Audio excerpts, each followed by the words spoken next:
नमस्कार, मैं हूं आपका दोस्त आलोक कुमार। जुमाती में आपका स्वागत है। अभिवादन स्वीकार कीजिए मेरा। बात एक बार फिर अंतर्राष्ट्रीय कूटनीति की, जिसमें भारत अचानक से माइलेज लेता हुआ दिख रहा है। अमेरिका के डोनाल्ड ट्रंप ने टैरिफ वार से जो भारत की हालत पतली की थी, वही डोनाल्ड ट्रंप या अमेरिकी प्रशासन की नज़रें बड़ी तल्ख निगाह से देख रही है एससीओ में जो भारत को महत्व मिला है। जिस अंदाज में पुतिन और मोदी की जोड़ी टहलती हुई चहलकदमी करती हुई दिख रही है, ये खतरे की घंटी है भैया। जो जिनपिंग और प्रधानमंत्री नरेंद्र मोदी की जोड़ी एक हिसाब से चलती मिली गिट पिट करती हुई दिख रही है। भाषा की सारी सीमाएं टूटती हुई दिख रही है। बॉडी लैंग्वेज जो दिख रहा है, जो कॉन्फिडेंस दिख रहा है, दुनिया की दूसरी सबसे बड़ी आर्थिक शक्ति के साथ भारत का जो रुख है, दुनिया की दूसरी सबसे बड़ी महाशक्ति के साथ भारत का जो रुख है, जो प्रधानमंत्री नरेंद्र मोदी जिस ढंग से बड़े सहज अंदाज में बढ़ते हुए दिख रहे हैं, तो लग रहा है जो कुछ भी डोनाल्ड ट्रंप ने किया वो अमेरिका के नीति निर्धारक उसमें तय करेंगे। ज़बरदस्ती एक अपने कैंप से भारत को धक्का दे करके भेज दिया है चीन के पास। जाओ चीन के पास जाओ, एससीओ बैठक में जाओ तुम रसा के पास जाओ।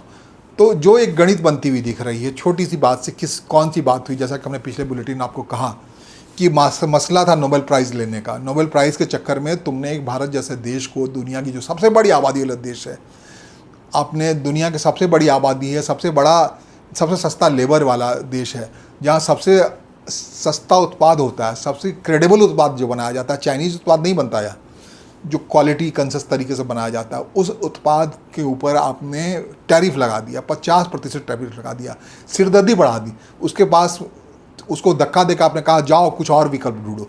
तो जिस हिसाब से पुतिन, शी जिनपिंग और मोदी की जोड़ी निकल चली है, तो जो कह रहे हैं प्रधानमंत्री मोदी मौजूदगी में, नवाज शरीफ मौजूदगी में, भैया एक बार एश्योर कर दो कि टेररिज्म बर्दाश्त नहीं होगा।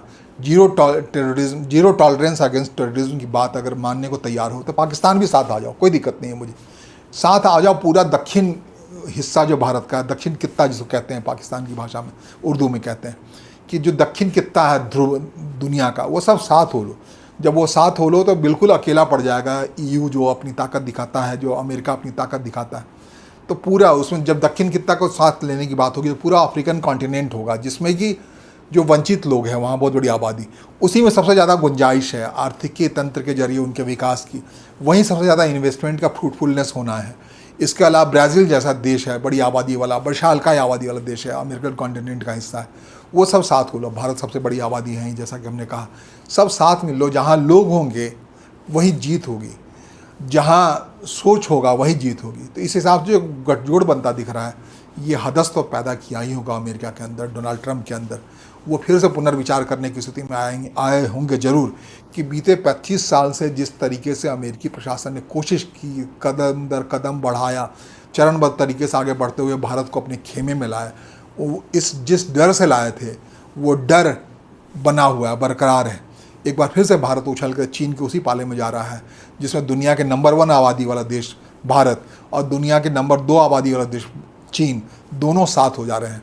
जो ड्रैगन है चीन, जिसके बारे में कहते हैं, जिसने पूरी दुनिया को अपनी आर्थिकी का अंदाज़ दिखा दिया है, पूरी दुनिया के बाजार पे जो छा गया है ड्रैगन, उसके साथ साथ अब कदम ताल करता हुआ, झूमता हुआ हाथी भी हो रखा है। हाथी भारत के बारे में कहते हैं गणेश जी का शेर है, जिसमें बुद्धि ही बुद्धि है। उस हाथी को आपने ड्रैगन के साथ होने के लिए मजबूर किया। और साथ में जो टेस्टेड फ्रेंड है भारत का, रूस, पुतिन, देखिए अंदाज दोनों का चलने का, मोदी और पुतिन का, ये घबराहट पैदा करता है, जलजला पैदा कर रहा है दुनिया में। और इतना ही नहीं, इस एससीओ बैठक के बीच में या उससे पहले प्रधानमंत्री नरेंद्र मोदी के पास यूक्रेन के शासनाध्यक्ष जेलेंस्की का फ़ोन आता है, भैया आप ही कुछ कर सकते हो, अमेरिका बहुत बदमाशी कर रहा है, या हमें फंसा रखा है यूरोपियन यूनियन ने, आप कोई रास्ता निकालो। तो ये जो मुलाकात हो रही है पुतिन और मोदी की, तो क्या इसमें ये बात आ रही है कि यूक्रेन को भैया मामला संभालो, इसमें दो की फटी में तीसरे को पैर फंसाने का मौका मत दो, जैसे भारत ने किया था। लगातार कोशिश के बावजूद पाकिस्तान के साथ जो ऑपरेशन सिंदूर में अमेरिका कोशिश कर रहा था बीच में घुसने की, भारत ने एक झटके में उसे निकाल के बाहर फेंका।